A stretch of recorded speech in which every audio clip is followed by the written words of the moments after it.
आमदार रोहित पवार सध्या पत्रकारांशी संवाद साधत आहेत. थेट जाऊया.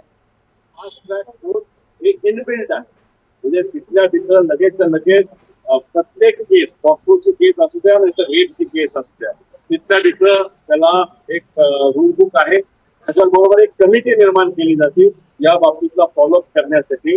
आणि बरेच जे काही वेळ आहेत तर तो वेळ मर्यादा या कमी केल्या आहेत, तपासापासून झाले आहेत. त्यामुळे शक्ती कायदा या महाराष्ट्रामध्ये आणण्यासाठी सरकारने प्रयत्न करावे.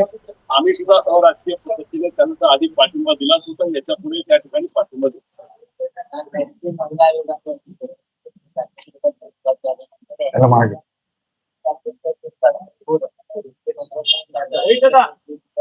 मी आता म्हटलं पाचवे कोट इथला नागरिक आहे. कोपर्डीच्या घटनेला 10 वर्ष झाली. पाचव्या कोटाचं काढलं तर आलं. अजूनही आरोपी तसे यामध्ये पाचव्या कोटाचा फायदा काय? आता माझं हेच असेल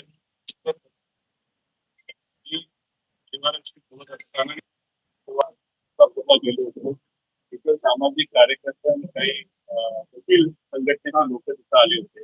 त्याच्यामध्ये मी त्यांना स्पेसिफिकली सांगितलं, सुप्रीम कोर्टची एक बच्चन सिंग विरुद्ध स्टेट ऑफ पंजाबची एक केस आहे सुप्रीम कोर्टात 1980.